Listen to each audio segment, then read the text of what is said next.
Welcome back to the Upper Tier Podcast, the football podcast we bring you each and every week on the Dynamo Podcast Network. Head over to YouTube and smash that subscribe and bell notification button.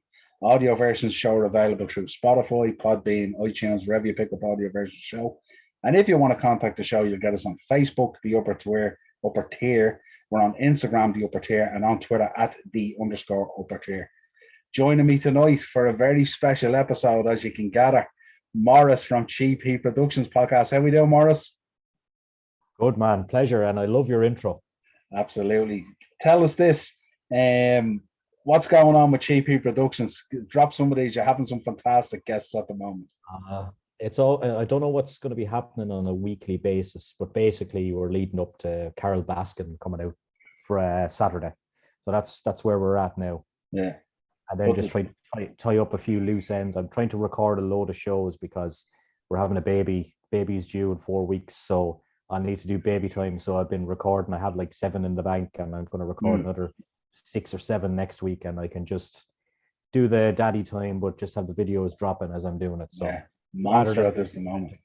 Yeah, but you've been getting some fantastic guests in, haven't you? I mean, did the Chum Lee one drop? That dropped, didn't it? Chum Lee, the Pawn Stars one. Yeah, he was cool as fuck, man. So that was done through his agent, and she was cool. He was cool, and not a bother with it. Brilliant. Yeah, some really great guests. So head over there on YouTube, Cheap Heat Productions Podcast. Drop a like, share, subscribe, bell notification on that. You just never know who's going to show up on a Cheap Heat Productions Podcast episode. The dynamic is absolutely fantastic. Mattress Mick is coming up soon. Oh, good Lord. Awesome. Chum Lee, Mattress Mick, Carol Baskin. What a dynamic, huh? Brilliant. Of course, when we both get on a podcast, and if it's the Upper Tier, we're going to talk about nothing really but Arsenal. Where do we begin with this? This guy, Edu, came out the other day and felt like he had to do a PR exercise. And I have to say, hats off to Jeff Shreves. I mean, he asked some pretty top questions, in fairness. He didn't hold back. And the thing I picked up on it, just from a general point of view, I don't know if you picked up on it. Good Lord, Edu looked very uncomfortable, didn't he? Really, really uncomfortable. Yeah. I wonder, did the Cronkies throw him out there as the sacrificial lamb to deliver what, on the face of it, he tried to portray as positive news. But I mean, if you're a true Arsenal fan like yourself and Lee Gunner out there and Lee Judges and all these guys who can wade through this kind of bullshit, and have seen it time and time again and know what the key points of it are, it's a precarious position at the moment for your club, isn't it? Yeah, you can tell by the way that the interview was out as well. Like, there was a lot of like clips, and even on, say, the full interview, which is 8 minutes long, it's heavily edited, so I don't know if that was just him trying to fix his tie or what was going on, but he was very uncomfortable. But the thing that came from it was he didn't really answer any of the questions. Like, when he was asked, like, what's the ambition? Is it top 4? Is it top 6? Is it top 10? He goes, we just want to get all our players back and playing together. So obviously there's targets there, but he kept them in-house, I think, to cover the manager's arse as well. Or is there targets there? That would be the other question as well. Is there targets there? Because he just seemed, I don't know, he kept on repeating answers for different questions to the point where it was frustrating, Jeff Shreves. And it kept on centralizing around, we haven't had our full team yet. Wait till you see. Our policy was to switch to go for youth. And I know Robbie off Arsenal AFTV, he was talking about it with troops, saying, we're buying youth in order to sell in the future, but yet we've done such a bad job of that and all in the past. And they've had a real bad time. If you look at Willian, the way Aubameyang held the club up, and Lacazette and all these kind of things, once it gets into that kind of, your experienced players in the first 3 games of the season has been your youth, and your experienced players have really let the side down. So in terms of it, if we go through some of the main points, the first thing he raised was he hasn't seen the team playing together. I kind of can buy that against a Chelsea, or I can buy that against a Man City. I can't buy it against a Brentford. Yeah, I just can't. But you see, if you look at the signings they made, the only signing they made that's potentially going to start is Ben White. and he played the first game. And the rest of the players, like, they've spent 150 million. Now, I think like Ramsdale, he played in the, what was it, the League Cup against West Brom. His distribution was better than Leno's. He looked okay, but still, he's been a very poor goalkeeper in the 3 seasons he's been in the Premier League. Now, he had to make a lot of saves because he was at poor clubs. He was busy, but he's going to be busy at Arsenal as well, so that'll suit him down to the ground. But I think Leno's on the way out next summer. Apparently, he's not happy. Lacazette, he can start talking to clubs in January, so I think he's on the way out as well. So, like, when he's talking about all of our team together, I don't even think they know what the team is going to be, say, this time next year. Because there's so many overheads. And I like the way Jeff Shreves asked him about Willian as well. And he said, what's the story with Willian? Like, was it a bad signing? And Edu said, oh, well, he was a Premier League player with experience. That's why we signed him. And I came up to him and he said he was unhappy. So they let him go, which is a good thing to do. But, you know, Willian, in fairness to the guy, ripped up his contract. He walked away from 20 million to go back play in Brazil. So have to admire him on that front as well. But he was a disastrous signing. Yeah, I hear that story and I wonder how true it is. I accept that he ripped up his contract and he wanted to move on. But are we really supposed to believe that he moved on for free and that he just did the goodwill gesture? I know it's being put out there and that's the way it looked. Yeah. I do find it hard to believe, you know what I mean? And that's not to say, I mean, a lot of these players, they become mercenaries over time and stuff like that. And I mean, even if he moved on and he got 3, 4 or 5 million, whatever it is, you still kind of think he did the right thing. Yeah. You know what I mean? Still, but you know, whether it was as dramatic as he ripped up the contract and said, I'm walking away for free, and that's how they portrayed it out there into the media. Yeah. I don't know whether I'm sure that's what happened. See, that's a point on the media as well that Lee, in fairness, we mentioned Lee Gunner, he's always saying, like, every club has got their media people that write for the Mirror, that write for different websites, the BBC, like Arsenal have theirs. Like, this is the information they're being fed from the club. Willian has ripped up his contract, but to say he walked away with nothing, I don't believe it. But he definitely didn't walk away with 20 million anyway. No, absolutely not. You know, he spoke about Aaron Ramsdale as being a very good player. I looked at that and I'm thinking, here's a guy, as you said, who was kept busy and had to make an awful lot of saves, but really spent 3 seasons picking a ball out of the back of the net. And when you think about, you know, I don't know what it was, somewhere between 25 and 30 million, let's say, in terms of the signing. Yeah. That's a lot of money to be spending on a goalkeeper at that level, isn't it? Yeah, but to me, that says that Leno must be on the way out. But we sold one of the best keepers in the league to Villa last year, and that's the disappointing thing. Like, shocking, wasn't it, really? The other thing he mentioned that there was a 21 player clear out. And he was saying that, like, you can't just fix that, you know, in 1 or 2 or 3 windows or whatever it is. Which I think, you know, I mean, some clubs can do it. I mean, if you're a Real Madrid or a Barcelona or a PSG or a Man City, you can get rid of a huge amount of players and you can bring in players. I mean, Chelsea did it. They always have huge amount of players on the books. And they moved on tons of players this summer to the point where they nearly rebalanced what they invested. And brought in big players as well. So in some respects, I can see his point because obviously Arsenal are not at that level. But like, if you look at the players that he brought in, that whatever it is, the 4, 5 or 6 signings or whatever it is, there's really only 2 of them go into the team, isn't there, really, when you think about it? Yeah, I don't know what obviously the thing with Xhaka as well, and like, he proved his worth in the last game, another red card, reckless challenge. He just threw in the towel in that game and he said, fuck this, I don't want to be a part of this. Like he did that time when he told all the fans to F off as well. Yeah. You know? So that was him throwing in the towel. So the guy that bought Lakonga, he was playing for Belgium there over the international break. He looks like a promising kind of player.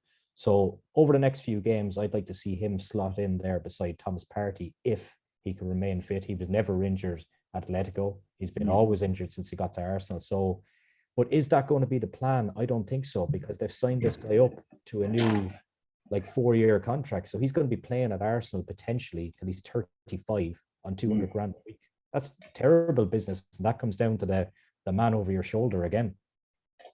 Yeah, he's kind of tried to smooth over and cover up some of the absolute appalling stuff he's done, really, when you think about it, isn't it?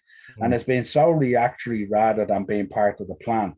Because he said he asked how did Mikel Arteta feel about the direction of the plan? And he mentioned that he has two strikers there that over the last number of seasons have been scoring 25 goals plus or whatever it is, and the other one between 15 and 20 goals. And I like the way Lee picked up on it on his episode where he said that hasn't been happening. That's not the case. So that was an interesting dynamic there as well, where he was kind of like, he kind of hadn't done his homework really, and he was trying to sell the plan, if you like. I'd give I'd give Aubameyang kind of a little bit of a free pass on last season because there was personal issues there. He had malaria. His mother wasn't well for a while. These all sound like bullshit excuses. Like, but for someone like him that's performed at a top level for Arsenal, like he's been head and shoulders our best player for the last 3 or 4 years. Like goals he's been getting. Yeah. So last year he endured a difficult time. I think now he deserves a run season just to see how things go. Yeah. I mean, I suppose it's easy to sort of single these guys out, isn't it, when they've signed a big contract and then they look like they've kind of switched off and don't give a toss. But there's generally always something in the background. I mean, Aubameyang's a world-class striker. There's no doubt about that. And you don't suddenly become a bad striker overnight. There's always something external to that stuff that's going on. And I mean, obviously he doesn't help himself either when you think about the COVID stuff and the showing up late for the matches and, you know, being caught on his mobile phone while driving, all that stupid stuff that he really shouldn't be doing. But that's the net effect of other stuff that's going on as well. And it's just his mind isn't where it should be. What else did he come out as? He was asked, is his and Arteta's job under pressure? You know, and he said he came from Corinthians and Brazil. He knows exactly what pressure is about. And I was thinking, I don't think there's parallels between those two levels of pressure, really. You know what I mean? I mean, being under pressure in the Brazilian national side, what sort of pressure are you under exactly? Pressure to pick this world-class player instead of this world-class player. And like, go ahead. In that point, Jeff Shreve said to him that he didn't have experience in the European market, and he totally avoided that question as well. Yeah, but he just blazed over it, really. He also turned around and he said his job is to think in the short term and in the long term. And I was kind of thinking, mate, your job is to think very much in the short term right now. You know, this club, Arsenal, such a massive club, bottom of the league, and that highlighted by the fact that your friends are top of the league, you know, which makes it even worse. You know, it highlights it even worse. But he also turned around as well. He kind of like he started off in the interview where it was him and Mikel, these buddies. We were going along. This is the way it was going to be, and then he branched out with sort of like, you know, someone was going to get thrown under the bus eventually, and he wasn't going to throw himself. And he said it's not his job to tell Mikel Arteta the players to play, but it is a responsibility with telling them all. And I thought that was an interesting dynamic as well, where it was kind of like, well, you know, I only sign players. I don't pick the team kind of thing. You know what I mean? Yeah, because he said as well that he looks forward to Ben White and Gabriel playing together. So that's not his decision. Interesting. Yeah. So it was a real interesting dynamic. And then, of course, he went on to talk about how, you know, there's no real target set. The target is to get all the team playing together. And I was just thinking, like, good Lord, how do you not, like, how are you not looking? Is your target not one to win the league, maybe? And I know that's a process and will take time, but is your target not to get top 4 or top 6 or get back into European football in some guise or format in order to boost your revenues and your broadcasting and everything and develop money that you can bring in more players and all? But he seemed to give me the impression that if Arsenal finished 10th or 12th this season, it wasn't really going to affect them. That it was nearly like the expectation was we're in transition and we don't really care. And it was kind of like weird. that transition thing though is a load of bullshit. Like if you think about, they've been transitioning since they moved to the Emirates, let's say, in 2005. And then Arsene Wenger signed up a core of British youth players who are Carl Jenkinson, Aaron Ramsey, Jack Wilshere, I think Theo Walcott, possibly the Ox as well. They're all gone. They're all gone. That was with a long-term goal as well. And this kind of stinks of that to me again. But why are they building for the future? Like they haven't won the league in what, 20 years nearly. Yeah. And it's all about building and processes and buzzwords. It's like we were talking about tonight, like Stephen Kenny at Ireland. Going to the players going around doing a lap of honor. They've got 2 points out of 15. They drew with the mighty Serbia, you know. Yeah. And Arsenal are just lowering the expectations, I think, of the fans, but not in a view to building it up, but just in a view to in a view of dampening it down. Yeah. You know what I mean? That like, you know, if the expectation is that like it could be potentially at the top end, the bottom half. So if you finish 8th or 7th, well, that's progress. You know what I mean? And you're there going, fuck off. This is Arsenal Football Club. What are you talking about? Like, you know, we're not talking here, and no disrespect, this ain't Burnley or Norwich or something. This is Arsenal Football Club, you know. We've got a relegation 6-pointer with fucking Norwich on Saturday. Yeah, I'd fully expect you to beat them. I think there will be a bit of a bounce back. The one that really stuck into me, really, and of course, I'm not an Arsenal fan, but I've told you before, if I didn't follow Liverpool, I would follow Arsenal. They've always been kind of like my second team, if you like, through that Wenger era, and obviously with George Graham as well. But he turned around, and the one that really stuck in me was the fans need to be patient. And that was a real F you, like you know, like just sort of like. Did you see what happened to them in the stadium a couple of weeks ago, Edu? No. There was a fan. He was sitting out in a kind of it wasn't in a box, but it was a kind of a sealed off area with his wife. And a guy stood up and he came over to him. Now he didn't abuse Edu or anything. He just said to him, "What's going on?" And Edu's missus turns around and says, "Fuck off." He put up the 2 fingers. All he said was like, "What's going on?" Yeah, that's the Granite Xhaka nearly of the board, really, isn't it? Reaction when you think about it, you know what I mean? He also said that ultimately they'll be judged on results. Like, we know it's a results business. Don't tell us what we know. Don't insult us. And the players now need to step up. I'd agree with him on that. Yeah, I think in fairness to the players, I think with the exception of, you know, maybe 2 or 3 max, a lot of them have underperformed big time, to the point where you nearly look at them and you think, has Arteta lost the dressing room? Have these guys turned around and went, this is not for me, fuck this kind of thing? Then he turned around and he said, with the new plan, Arteta will need more time. God. And the board will allow him the time. He wants to see everyone fit and without COVID. And I know some people frown on that COVID thing, because people turn around and go, well, all clubs are affected by COVID and they have to find a way to deal with it. And that to a point is true. But it still is a determining factor in terms of, he probably does raise a point where you haven't had your proper 11. And sometimes that has been because of COVID. But like, other teams find a way to perform. Look at Liverpool last year. They had like half their team was missing. Yeah. And you still have to figure out a way. You still have to figure out a way. If your desire is there, you know, you have to. You guys found a way to win last year. If you think back of how bad things were going, and then you think about Alisson in the 90th minute coming up with a header, you know, just finding ways to win. Yeah. But I'd just be concerned. Like, it really kind of, I think, comes down to the manager.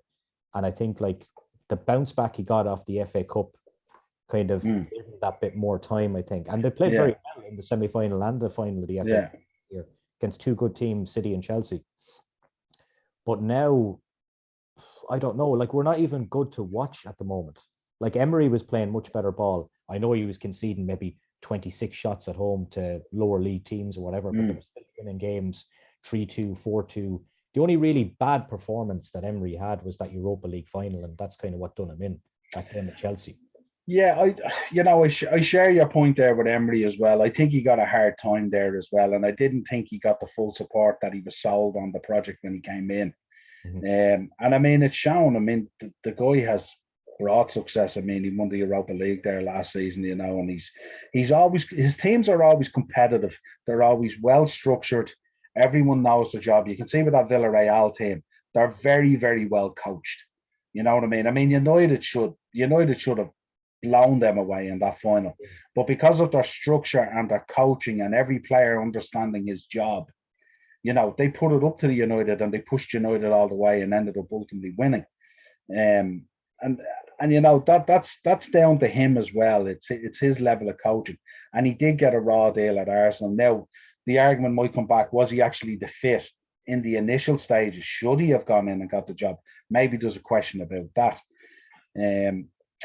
He also turned around and he said, he says the club's in a difficult position, but he's happy with the plan. I just wonder, is he sharing the views that Kroenke shares? I mean, Kroenke can't be happy with the team bottom of the league. He can't be happy with the team not generating revenue through European football when everyone else is playing midweek into the Thursday or whatever it is. You guys are sitting at home not generating money, basically. And I can't believe that that's a view that is shared there, that I mean, you have to bring in experience as well. You can't keep on bringing in youth, and certainly not at that level of cost. I mean, that was a huge amount of money to spend on primarily a youth project, where if you argue that maybe two might get into the starting lineup, two might get onto the bench, and maybe two is for the future. That's a lot of bread, isn't it? Yeah, yeah. And if you think about it as well, like when you're talking about revenue, last year, like obviously the TV money saved all the Premier League clubs. Yeah. They missed out on massive, massive gates last year. Huge gates, like everyone did. But we're starting to see a lot more empty seats now at the Emirates. And that's, I think, ultimately what's going to make the decision. In Arsene Wenger's last while as well, the stadiums were starting to filter out. Happened a bit with Emery. But then again, like for the Chelsea Arsenal game, the cheapest ticket left on the websites was £89. Yeah. Like you can't be charging premium prices if you're not getting a premium product on the pitch. Like, yeah, you have to deliver, don't you, without a shadow of a doubt. In terms of your own position in Arsenal at the moment, I mean, I think this guy behind me is a spoofer. There's no doubt about it. I mean, he was rolled out as a puppet to do a PR exercise. He never looked comfortable in any stage in the interview, which leads me to believe, I don't believe for a minute, he believes what he was saying. And I think, I mean, in terms of Arteta, I mean, do you see, is there a way back for this? If you get the team together, I mean, does he have the 3 or 4 games? We've heard whispers of Antonio Conte being contacted and stuff like that. Obviously, he's a fabulous manager, a dogged way about him. He'll certainly put the build into players and certainly get 100% out of them. You'll definitely be more structured. But I mean, he's going to cost you an arm and a leg as well. I mean, he ain't cheap by any stretch of imagination. He's one of the most expensive. What are you looking for in terms of a change? How does this get turned around? Does Arteta have to go? You see, we sat down last year when Arsenal were in a really, really bad situation just before Christmas. We'd done an Arsenal-Chelsea preview with Ian. I remember before Stevens' day. And then they turned around on Stevens' day and went on kind of a fairly decent run till the end of the season. Like a lot of Arsenal fans were saying, oh, we're second since Christmas, whatever that means, But they went on a really good run. So he's going to need to turn it around fast. But then again, I don't know what's going on upstairs. Are they just going to be happy with mediocrity? I really don't know. And you didn't really get any clarity from Edu as well in that regards from that interview. So it's just very hard to know what goes on behind closed doors at that club. But on the flip side to it, this Amazon documentary that's going on at the moment, that is going to be popcorn worthy, surely, isn't it? Oh, 100%. I mean, the ones they've done previously have been brilliant. The Spurs one was brilliant. I looked at a number of ones. I think the Palace one as well they did was really, really good. And the Leeds one was absolutely brilliant. But this is gonna break box office records here, this one. Yeah, I suppose because the timing of it as well, there's so much disarray there and stuff like that. And then I suppose you have to ask yourself, how deep will it go? Will it expose some of that stuff that we seen with Mourinho at Spurs and stuff like that? No. which was definitely box office stuff.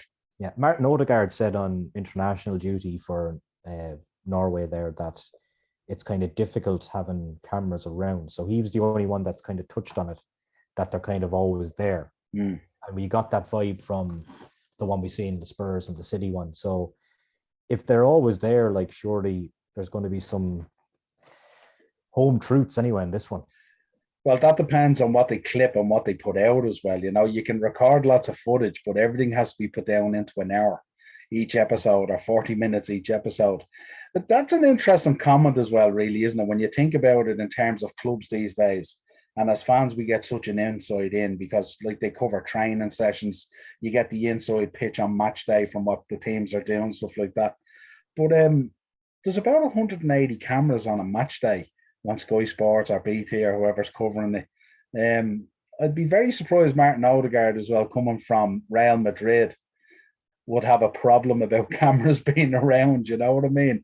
These guys nearly run around with GoPros nearly on them at this stage, you know? But the guy might be in the gym, or he might be, I don't know, places where he's not expecting cameras to be. Yeah. I don't know what's going to be in the documentary, but it's going to be amazing. Anyway. It's kind of Big Brother type stuff, really, isn't it? Where, like, you can't really escape it. You turn around, you're going to have lunch in the canteen. They're catching what you're eating in your lunch. You're in the gym. They're watching what you're doing in the gym. You're going down to get changed to do a physio session or another session. They're there, so there's no escaping it. And I suppose if a club is doing well and is successful and is getting results and is sort of, there's a synergy and a process and an actual plan, and as you said, an expectation and you know, a sort of a what they want to achieve, you'll embrace that kind of thing because you'll want to be all over it and nearly play up to it nearly, you know. But it's difficult when you're trying to do this and things are kind of in the crapper. If Arteta goes, what do you expect to happen? Does this guy have to go as well? 100%. I don't know. I really don't know. Like there was kind of rumors a few weeks ago, and I sent you a message that night that something was on the verge of coming out from the Arsenal Bell. It's a fairly well recognized journalist. It's all in I think it's Arabic or something, but this gets all these inside scoops. And nothing ever came of it, but he said that there was a story going to break about a big personality in the club, whether it be a player, I don't know, whether it be the manager or Edu, but nothing surfaced from it. But to me, I gather that that's probably something that may have leaked out that these cameras have recorded. So we might not know till this documentary comes out, because there is rumors of stuff going on, but nothing concrete. Because Amazon really, when they were doing these documentaries, nothing really leaked until they gave you like a little small teaser to bring you in, but they didn't give you anything like what you got as you went through the shows. I would like them to get Conte. I don't think he'd put up with any BS, like, but my ultimate manager for Arsenal would be still Diego Simeone, because it'd be a culture shock, an absolute culture shock. Now he'd never go. He has no reason to go. That would be my choice, like, anyway. So you need a kind of a bolshy kind of nutter to give these lads a kind of a kick up the backside and, you know, try and straighten out the likes of the Granit Xhakas of this world and stuff like that and say, this is unacceptable, and absolutely put the boot in. Is it a case that Arteta doesn't carry that kind of... I mean, I noticed even, a small point as well, when he got sent off as well, he was walking off and he patted him on the back. I thought that was lousy, like, you know what I mean? Like, it was like, oh, Granit, you didn't deserve to get sent off. It was a two-footed challenge. Like, the guy's a professional player. You know? Yeah, it was just weird. And then the other thing I noticed as well, I mean, you know, the fans going, the team going over to the fans and applauding the fans and stuff like that and all. And I just thought it was a bit kind of contrived, was it? And I don't know. The fans, in fairness to them at City, were really good, and it kind of got to the point where they were just like, "Fucking shit," and that's what they were singing in the stadium. But it was like you could see the despair in the likes of Kieran Tierney's face and stuff like that. That he was nearly looking and going, you know, and not to play on it at all, but I left fucking Celtic for this. Yeah, and look at how shite Celtic have become over time. You know what I mean? And I was there thinking, yeah, that kind of was written on his face. It was like, I was sold something totally different to what I'm in the middle of now. Mm. And I'm out there and I'm bursting a gut. And he took a bad tackle in that game as well. It looked like it was very dodgy, like he had actually got really, really hurt. And he came back out and he soldiered on. And like he has to stand there looking at the idiocracy of his captain doing those kind of things. And then other senior players in the club just not putting in the shift.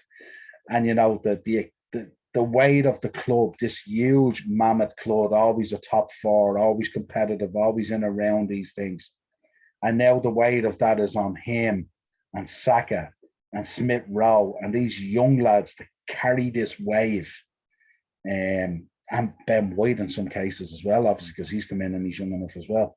If I could ring up Everton in the morning and swap Benitez for Arteta, that's exactly what I do. Need someone experienced in there. And you know the funny thing about it is Benitez might have been interested in that project. I'm sure he would have been. You know what I mean? 100%. You know what I mean? Because I wouldn't say Benitez at all. You know, really wasn't there to take in that Everton job, but he was offered a job and he had to earn. The guy has worked with Mike Ashley. It couldn't get any worse than that, surely. Or could it? Mm. we just don't know what goes on there. It's a mysterious club. Yeah, absolutely. Obviously, the guy behind us there didn't give his expectations. I mean, what's your expectations for the season? I mean, you're going to come out firing against Norwich and Burnley, aren't you? And then, of course, the North London derby will be whatever it'll be. I mean, I don't fancy Arteta's chances if he's going up against Nuno. I think Nuno's very organised as well. And, like, you know, for a club that had a lot of troubles there last season and stuff like that in Spurs and in certain key areas, he's kind of coached the same players into becoming a decent kind of setup, if you like. I noticed it in the Watford game where they didn't absolutely belt Watford and stuff like that. Organised. But they were organised and they knew what to do in those moments that they would have failed maybe last season. So in terms of your expectation, I mean, I'd say it could be more of the same. 8th maybe. But if they go on a run, like they can't do top 4 now. City too strong. Although I still think they need a striker, maybe to win the league. I think Chelsea, you think Lukaku's a game changer there. Liverpool will be fine with that front three. And then Man United are after getting Ronaldo. So he's going to bang 25 goals in this year. Whether it be in the league, I don't know. But he's a game changer in my opinion as well. And he'll push them closer, I think, than they even came last year. So when you're trying to compete with that, top 4 is out of the equation. Are Arsenal a better team and do they have better players than West Ham? I think so. Tottenham as a team maybe is questionable. I don't know. The best they could hope for, I think, is if they really go on a massive run, they could finish maybe 5th. I suppose when you look at it as well, and I mean, you've touched on there West Ham and obviously Leicester as well. I mean, Rodgers and Moyes are way more organised than Arteta, aren't they? Yeah. And it's a question about whether, if you have that little bit more quality, if that's the case, whether that would be enough to push you into that top 6. Some people would probably argue that maybe West Ham and Leicester might have a little bit more quality as well, because they've made some really good signings and strengthened where they needed to strengthen. And Moyes and Rodgers, they're meticulous in their preparation. Yeah. If you look at for a second on Moyes and Brendan Rodgers, like things didn't go well for Brendan at Liverpool. He nearly won the league, but the whole lip thing and everything. Yeah. And then what happened, David Moyes at Man United, he was made a kind of a laughing stock. That job was too big for him. These two guys have absolutely rebuilt their careers. You know, so hats off to them. Like Brendan went up to Celtic. I know it was a kind of handy few years for him, but now he's doing a great job at Leicester. And you look at Moyes, I never thought you'd get a bounce back like that from David Moyes, like to bring West Ham into Europa League and everything. So fair to those two lads. But I think it comes down to experience as well, and Arteta doesn't have it. And these guys may just have that experience to finish ahead of him. Would you take either of them in if you had the opportunity? I'd probably take Brendan Rodgers. Now, but if you would have offered me Brendan Rodgers when Arsene Wenger left, I probably would have said no. But I don't know. Yeah, it's an interesting conundrum, isn't it? Because it's at the moment when you look at everything that was raised in the interview, there's not really an easy answer in terms of, like, there isn't an easy fix. And I don't believe necessarily lashing money at it either is an easy fix either. Because I think if Conte decides to come in and Arsenal decide to push that button, one, he's going to be very expensive. But two, his expectation is that Kroenke's going to write a big fat check for that January window and that summer window next season. And he's already wrote a check for 150 million that on the surface of it looks like the club was put over a barrel, really. I think Ben White, I think will be a fine player for you and stuff like that. Again, as you said, if Leno is planning on leaving and Ramsdale's going to step in there, maybe that will work out. Lokonga looks like he's going to be a nice little tidy player. The Nuno Tavares that they bought as well for his left back cover. Like, let's face it, like if you're talking about Tierney, he is very injury prone. So this Tavares guy seems to be decent. I don't know. I've seen him in pre-season. Yeah. Okay, but he's probably going to be playing a lot more this season because Tierney is, he's just injury prone. There's no other way of saying it. Like, as good and all as he is. You're going to have to protect him, aren't you, if you want him for key games and stuff like that. But the problem is when Tierney goes off the pitch, who's going to be that leader? Who's going to be that driving force that's going to push Arsenal on in the way that they need to be pushed on? Is Aubameyang that guy? Maybe. I don't agree with him being captain because I don't like strikers as captains. I think captains need to be in the middle of the park. But whether that be the keeper, a centre-back, or a centre midfielder, that's just my thoughts on it. It's very hard to lead from the front when you're turning back to people to try and lead them. That's just my opinion on it. I like Aubameyang, but I just don't think he should be the captain. But if it comes down to, is it going to be Granit Xhaka or Aubameyang? Well, then it has to be Aubameyang. Yeah, that's a no-brainer, really, isn't it? I do think Arsenal will bounce back. I think, we do have to take into account it is only 3 games in. And of the 3 games, okay, you got a bad result at Brentford, which can happen. Like, it's a new stadium there. Fans were absolutely buoyant. We spoke about it beforehand. It wasn't a major shock, really. It was built up all week that they could do it, and they did. Yeah. But, losing to Chelsea, there's levels, really, isn't it? And losing to Man City. But I suppose, in a way, the Arsenal fan base, you want to look competitive in those games, you know what I mean? And you have been in the past. But necessarily dropping points to those teams and losing, they're 3 tough fixtures to start your season with, really, you know what I mean? So I think if you get the bounce back at Norwich and do the business, and if you continue that into Burnley, and then hopefully bring it to the North London Derby, and if you get the Partey's and the Pepe's and all these players playing, Pepe last season, he was unbelievable in the back end of the season. You really started to see the real Nicola Pepe that you expect. Mm-hmm. If you can get Partey humming the way he did at Atletico or whatever it was, that's the Thomas Partey that you need in the middle of the park. And again, if you can figure out the Aubameyang and the Lacazette situation and get them scoring goals, I think you'll probably be okay. But is being okay Arsenal Football Club? That's the question, really. And I think that's what disappoints when you listen to Lee and Lee Judges and guys like that and all.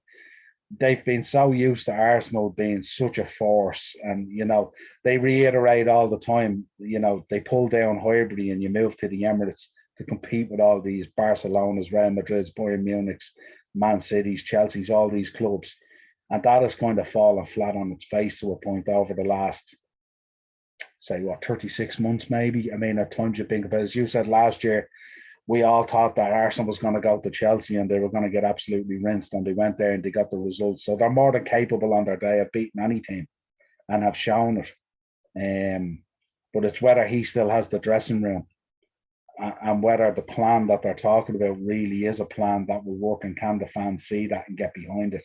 So there is the vision there, but it remains to be seen. But I think it's fair to assume, I think he has 3 games. And out of those 3 games, would you say you need 7 points? I think 7 would definitely keep him in the job anyway. Yeah, I think at least 2 wins and a draw of whatever combination. But I think the 2 wins have to be Norwich and Burnley, and I think the draw would be acceptable against Spurs to a point. Yeah. But I think if you drop points to Norwich or you drop points to Burnley, then I think that trigger might be pulled on that gun pretty quick. But yeah, pleasure having you on as always. It's great. It's not nice when we're talking about clubs and they're struggling. I was very dire last year at how low Liverpool was, and the injuries and COVID and everything, and deaths within the club and stuff like that affected Klopp. And Allison and people like that. And this year we started out a little bit the same. There's been a number of injury worries, and obviously we didn't do any transfer business, but also Fabinho lost his dad as well suddenly and stuff like that. So you're always under this kind of dark cloud really, and you're trying to climb out of that. I think Arsenal have the tools to do it. I think they have the quality there in the spine of the team to make it happen. And as you said, the likes of Xhaka and guys like that, they just need to kick up the arse really to be sorted out. So he just needs to be kicked out the door. Yeah, but as you said, with what they did in the business side of things, it's nearly impossible to do that now, you know. And here's another one for you. Guendouzi, Mikel Arteta doesn't like his attitude, and he's in the French squad tonight, like one of the best French squads in years, like probably since France '98, like one of the most decorated.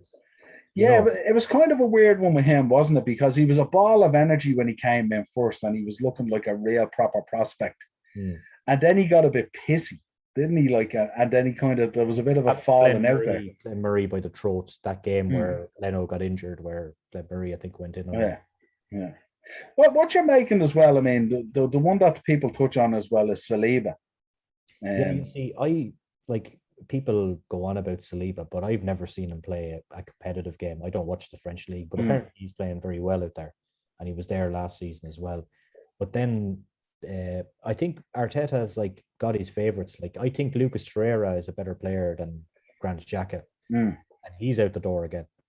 So I think he carries this kind of cocky attitude, I think, which is not good for him, because he's proven nothing really as a manager. Well, he won the FA Cup, to be fair to him, but like he's still learning on the job. Like, and I think he needs to. I think he's definitely lost elements of that dressing room anyway, for sure.